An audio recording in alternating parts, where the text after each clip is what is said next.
Hello guys, good morning. Welcome to my YouTube channel learn English with Pradeep. I am Pradeep Kumar Kushwaha. Guys, आज की इस video में हम UP board 11th class prose first lesson my struggle for an education, जिसके writer Booker T Washington है, का अध्ययन करेंगे। आज इस वीडियो का फर्स्ट पार्ट है।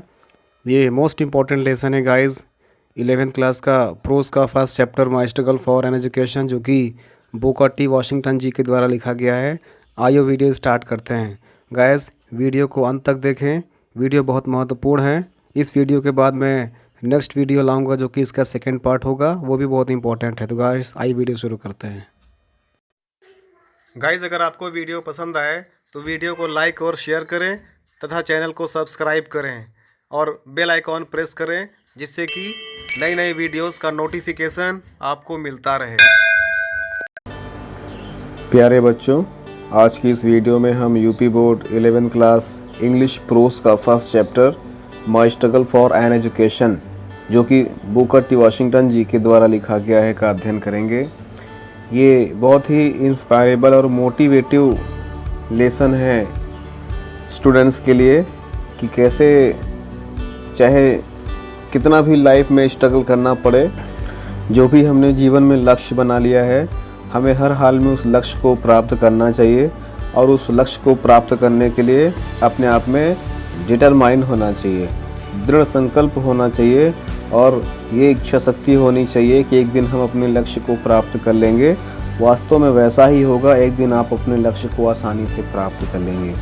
बुकर टी वॉशिंगटन किसी कोल माइन में काम कर रहे थे, तभी वो सुनते हैं कि दो ऐसे व्यक्ति हैं जो आपस में किसी एक ऐसे स्कूल के बारे में बात कर रहे थे जो कि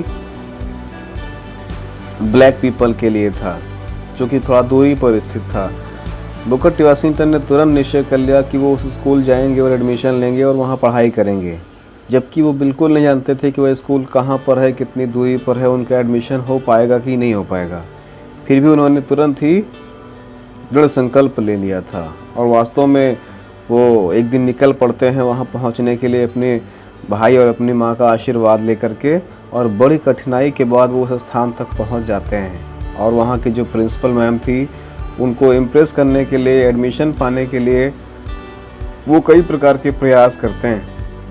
अंत में वो रेसिटेशन रूम या अतिथि कक्ष या संगीतिक कक्ष की सफाई करते हैं, सफाई करने का मौका मिलता है और इस प्रकार से ये उनका एंट्रेंस एग्ज़ाम था, प्रवेश परीक्षा थी और उस कार्य को बहुत ही कुशलता से करते हैं। हेड टीचर बहुत ही खुश होती हैं और फाइनली उनको कॉलेज में एडमिशन मिल जाता है। जीवन में कितना स्ट्रगल किया और अपने घर से हैम्पटन शहर पहुंचने के लिए, जो school Hampton Normal and Agricultural institute पहुंचने के लिए कितना स्ट्रगल किया, मजदूरी तक किया उन्होंने, लेकिन अपने इरादे को नहीं बदला और फाइनली वो अपने लक्ष्य को प्राप्त करते हैं। और ये भी कहते हैं कि जीवन में मैंने बहुत सी परीक्षाएं दी थी, लेकिन वह जो परीक्षा थी, जो मेरा एंट्रेंस एग्ज़ाम था, जिसके द्वारा मुझे कॉलेज में एडमिशन मिलता है, कमरे की सफाई करना, वो बेस्ट एग्ज़ाम्स में से एक था। और आगे चल कर के फिर ये बुकर टी वॉशिंगटन बड़े विद्वान लेखक कहलाए। आइए वीडियो स्टार्ट करते हैं।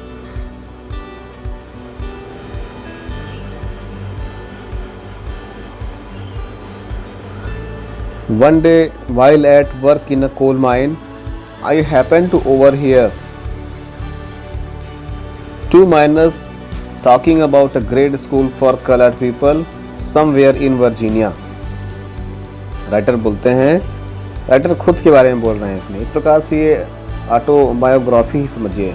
लेखक बोलते हैं, one day while at work in a coal mine, एक दिन जब मैं कोल माइन में काम कर रहा था, कोयले की खान में काम कर रहा था, आई हैपन टू ओवरहियर, तब मुझे सुनने को मिला, टू माइनर्स, दो कोयले की खान में काम करने वाले लोग, टॉकिंग, बातें कर रहे थे, about a school, about a great school, एक महान, एक प्रसिद्ध विद्यालय के बारे में, फॉर कलर्ड पीपल, जो कि अश्वेत लोगों के लिए था, हबशी लोगों के लिए था, काले लोगों के लिए था, समवेयर इन वर्जीनिया में कहीं पर।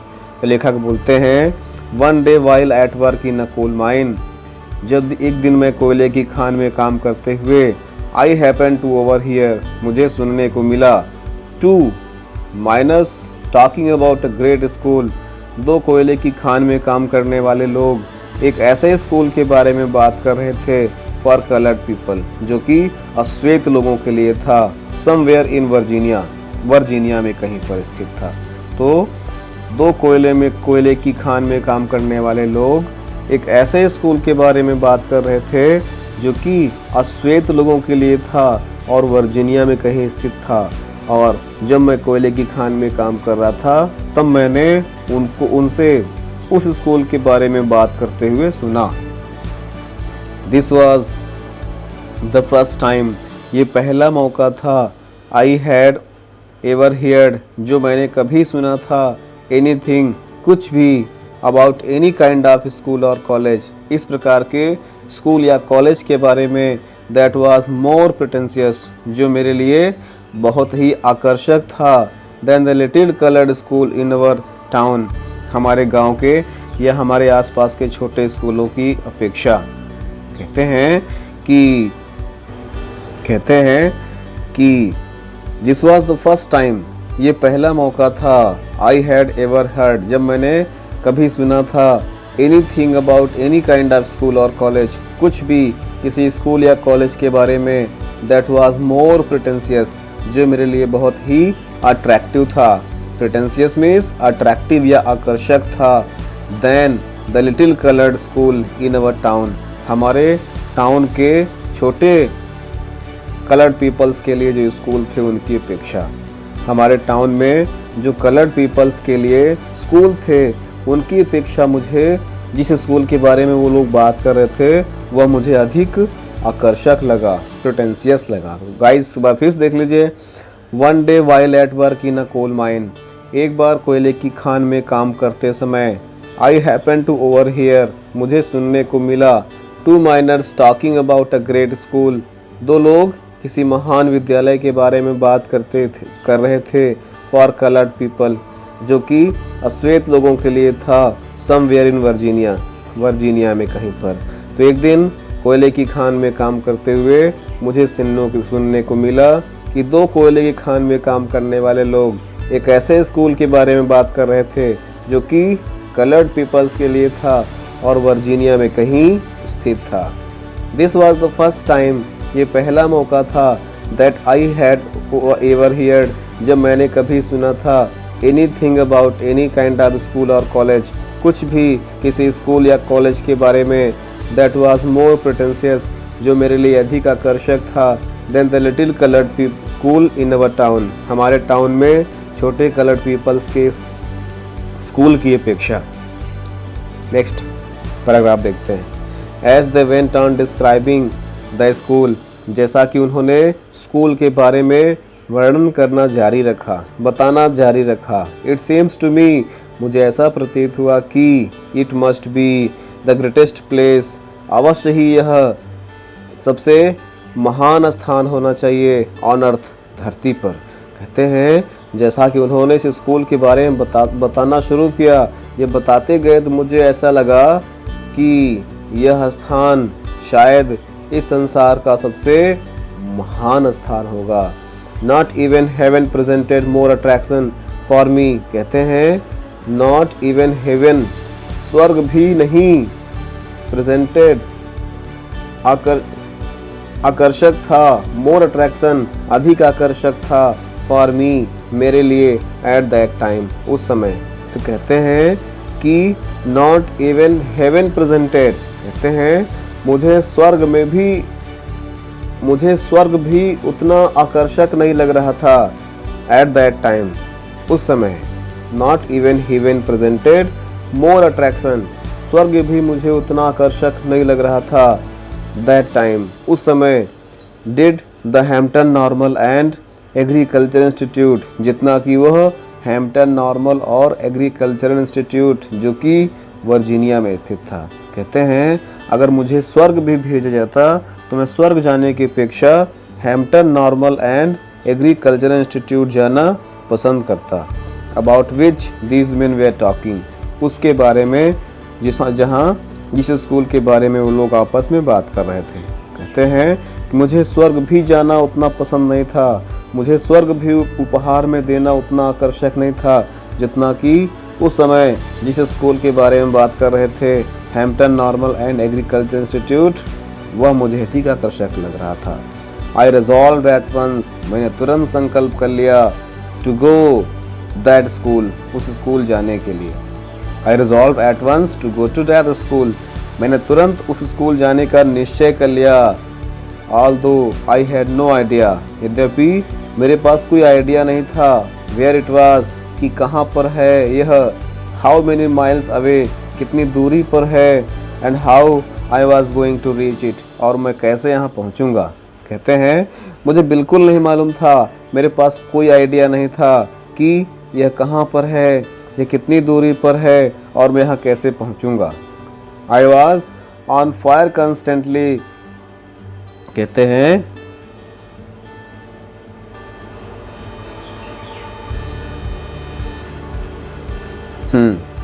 कहते हैं I was on fire constantly with one ambition, मेरे अंदर सिर्फ एक ही महत्वाकांक्षा थी जो आग की तरह जल रही थी, and that was to go to Hampton, और वह थी हैम्पटन शहर जाने के लिए। कहते हैं I was on fire constantly, मैं अधिक एक्साइटेड था, मैं अधिक उत्तेजित था, विथ वन एम्बिशन, सिर्फ एक ही महत्वाकांक्षा के लिए। क्या थी वो? And that was to go to Hampton, और वो हैम्पटन शहर जाने की इच्छा थी, महत्वाकांक्षा थी। This thought was with me day and night, और यह विचार मेरे अंदर रातों दिन चलता रहा। हैम्पटन शहर पहुंचने का विचार मेरे अंदर रातों दिन चलता रहा। आगे देखते हैं। In the fall of 1872, in the fall of 1872, in the fall of 1872, I determined to make an effort to get there.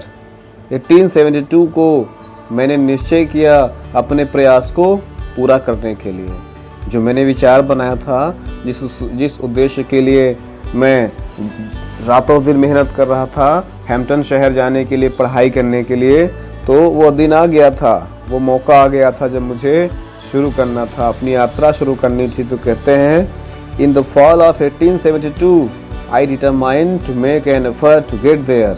1872 को मैंने निश्चय किया अपने उद्देश्य को पूरा करने के लिए।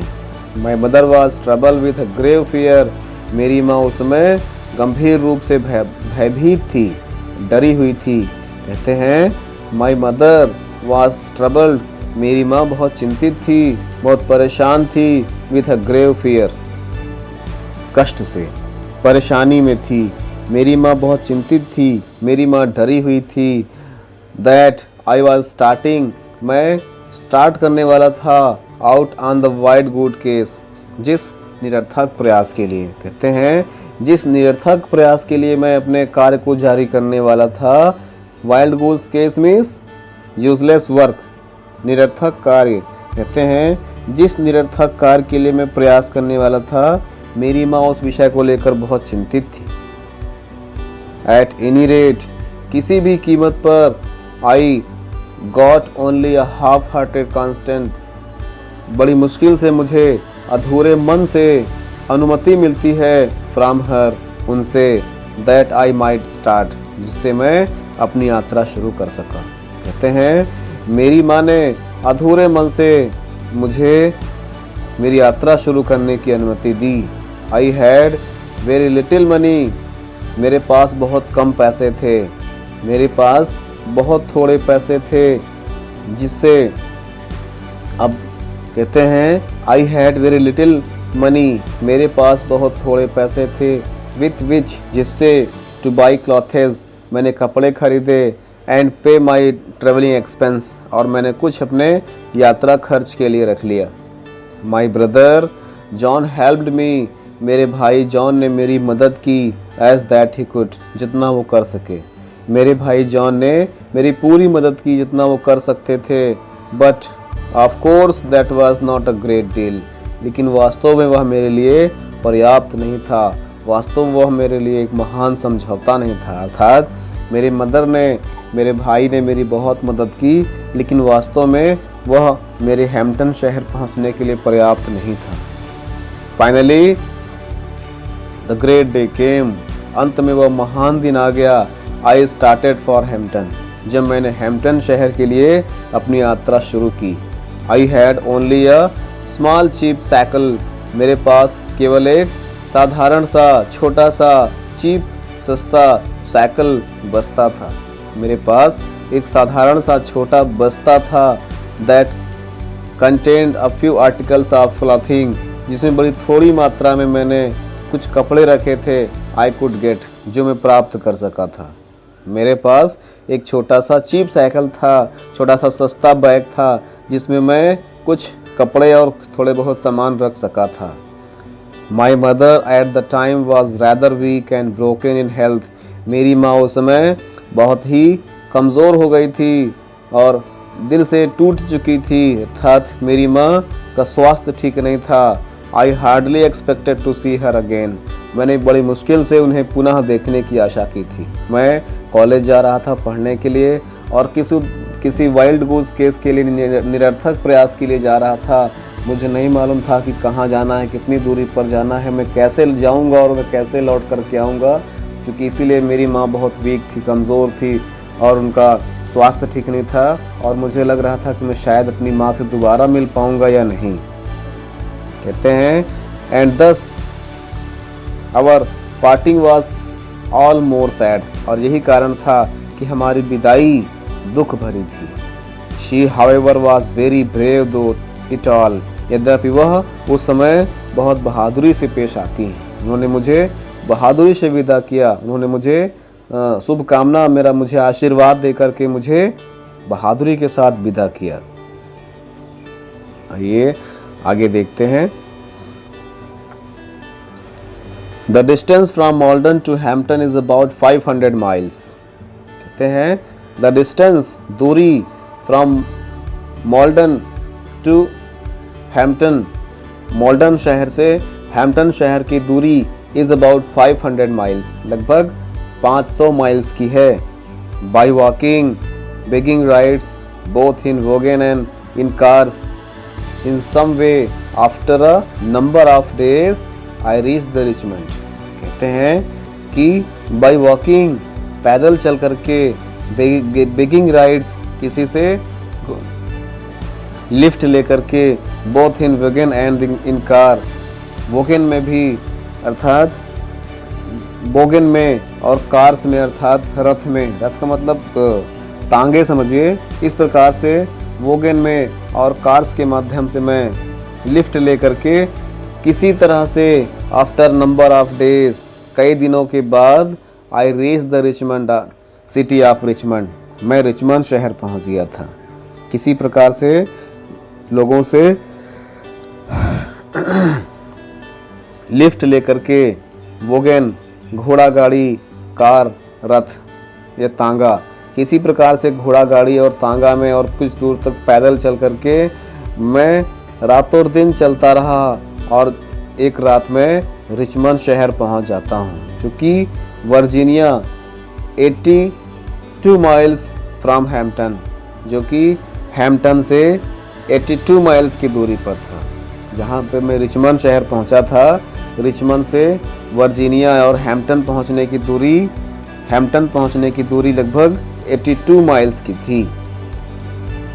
When I reached there, जब मैं वहां पहुंचा, टायर्ड, मैं थक गया था, हंग्री, भूखा था, डर्टी, बिल्कुल गंदा हो गया था। It was late in the night, और यह देर रात का समय था। कहते हैं कि जब मैं रिचमंड शहर पहुंचा तो टायर्ड हो गया था, हंग्री भी हो गया था, डर्टी भी हो गया था, और यह देर रात का समय था। I had never been in a large city, मैं पहले बड़े शहर में नहीं रहा था। And this rather added to my misery, और यह मेरे कष्ट को बढ़ा रहा था। कहते हैं कि इसके पहले मैं कभी भी इतने बड़े शहर में नहीं गया था और इसी कारण से यह मेरे कष्ट को बढ़ा रहा था। मुझे शहर का किसी प्रकार का कोई अनुभव नहीं था। व्हेन आई रीच रिचमंड, जब मैं रिचमंड शहर पहुंचा I was completely out of money, मैं पैसे से बिल्कुल खाली हो गया था। जब मैं रिचमंड शहर पहुंचा मेरे सारे पैसे खत्म हो गए थे। I had not a single acquaintance in the place, और मुझे उस स्थान पर कोई भी मेरा परिचित व्यक्ति नहीं था। एक्वेंटेंस मीन्स परिचित व्यक्ति। कहते हैं जब मैं वहाँ पहुँचा तो मेरे पास कोई भी फैमिलियर पर्सन नहीं था जिसको मैं जानता हूँ, जिसके यहाँ मैं रह सकूँ, जिसके यहाँ मैं रुक सकूँ। And being unused to city way, और शहर की गलियों में अनजान होने के कारण I did not know where to go, मुझे नहीं मालूम था कि कहाँ जाना है। जब मैं रिचमंड शहर पहुँचा तो देर रात का समय हो गया था और मेरा वहाँ कोई परिचित व्यक्ति भी नहीं था, और उन शहर की गलियों से मैं अनजान था और इसलिए मुझे नहीं मालूम था कि मुझे कहाँ जाना है। I asked several places for lodging, lodging means किराए के लिए। कहते हैं आई आस्क्ड सेवरल प्लेसेस, मैंने कई स्थानों को भ्रमण किया या गया, फॉर लॉजिंग रहने के लिए, रुकने के लिए, but they all wanted money, लेकिन वे सब पैसे चाहते थे। मैं कई स्थान पर गया रुकने के लिए, मुझे रहने के लिए कमरा दे दिया जाए, रहने के लिए स्थान दे दिया जाए, लेकिन वे सब मनी चाहते थे। And that was what I did not have, और ये वो चीज़ थी जो मेरे पास नहीं थी। मेरे सारे पैसे रिचमंड शहर पहुँचते पहुँचते ख़त्म हो गए थे। नोइंग नथिंग, कुछ भी न जानते हुए, एल्स बेटर टू डू, कुछ करने का, आई वॉक द स्ट्रीट, मैं गलियों में चलता रहा। इस प्रकार से हमने देखा कि कैसे वो मॉल्टन से हैम्पटन शहर पहुंचने के लिए प्रयास करते हैं और फाइनली रात को वो बड़ी मेहनत करने के बाद रिचमंड शहर पहुंच जाते हैं। रिचमंड शहर में उनका कोई परिचित व्यक्ति नहीं था, जिस कारण से उनको कोई रुकने का स्थान नहीं मिलता है, और शहरों के गलियों से अनजान थे, कोई परिचित भी नहीं होने के कारण उन्हें यही नहीं मालूम था कि कहाँ चलना है, किधर रुकना है, सीधे वहाँ गलियों पर चलते रहे। आगे देखते हैं।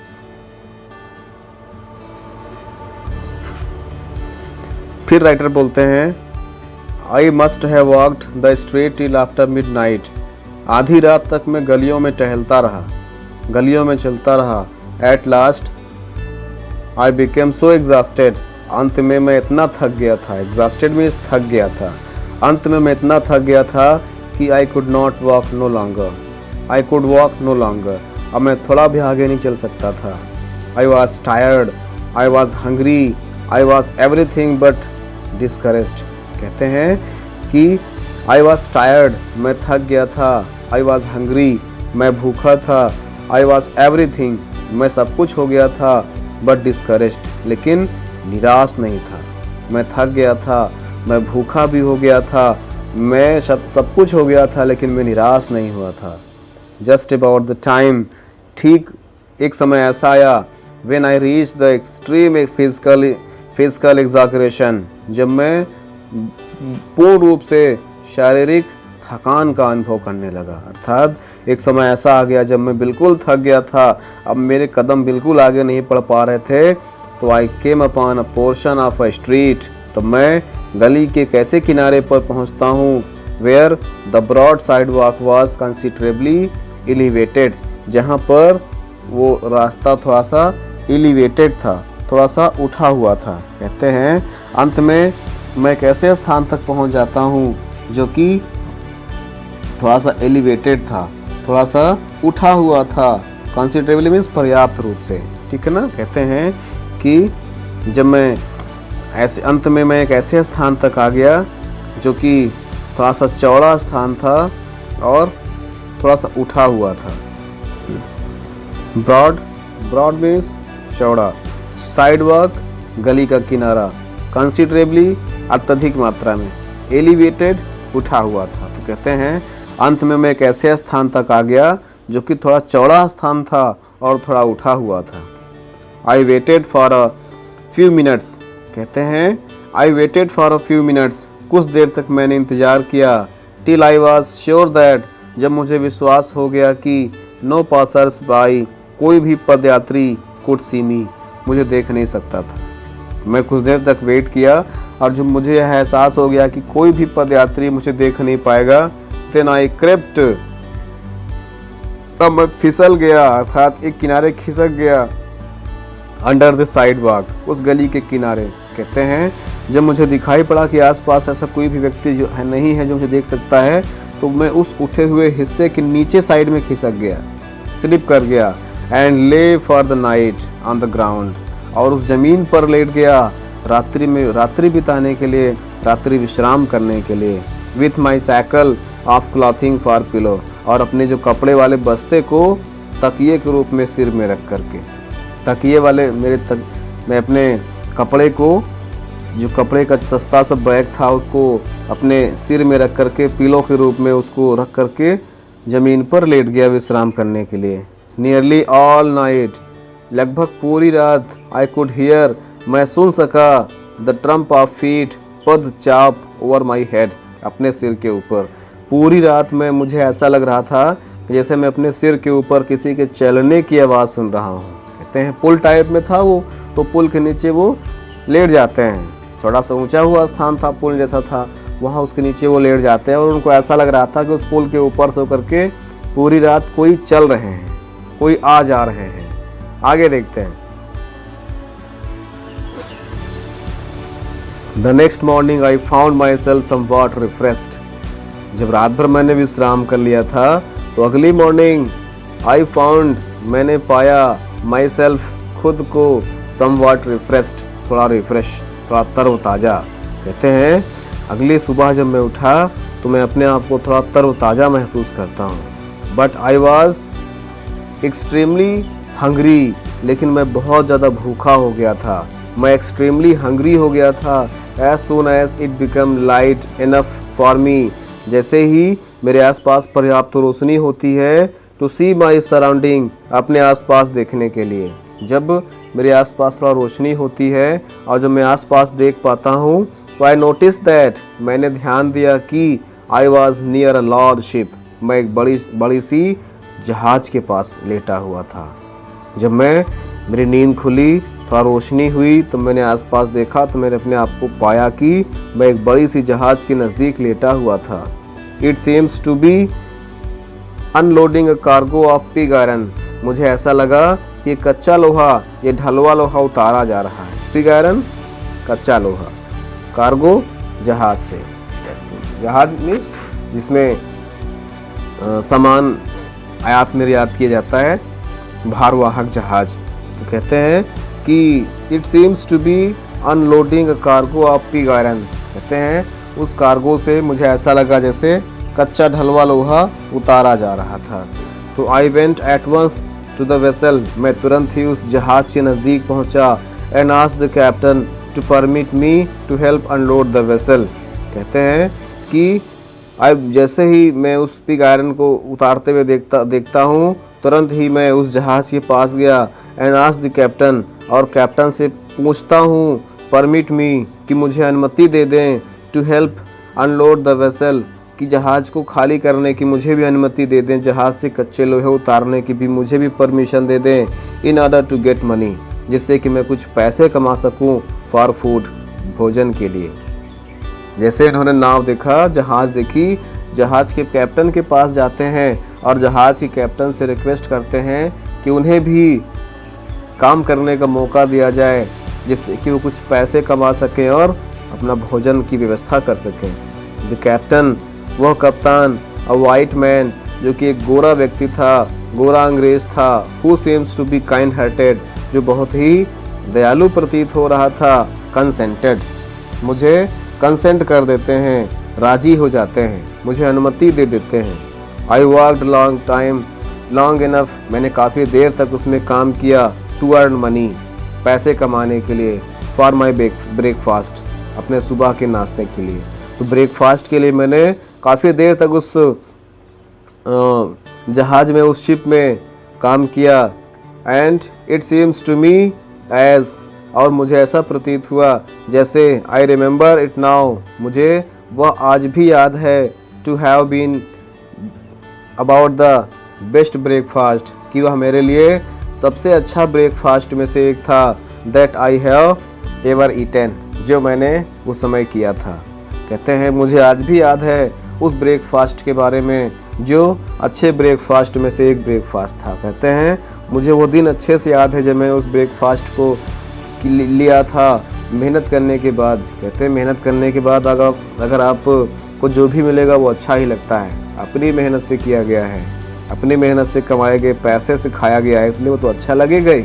लेकिन उस समय राइटर भूखे भी थे, प्यासे भी थे और थक गए थे बहुत ज़्यादा। और जब सुबह सुबह फ्रेश होते हैं तब उन्हें बहुत अच्छा फील होता है और इस प्रकार से वो ब्रेकफास्ट भी कर लेते हैं। इस प्रकार से उनको अब आगे मार्ग प्रशस्त होता है, उनका दिमाग काम करने लगता है। आगे बढ़ते हैं।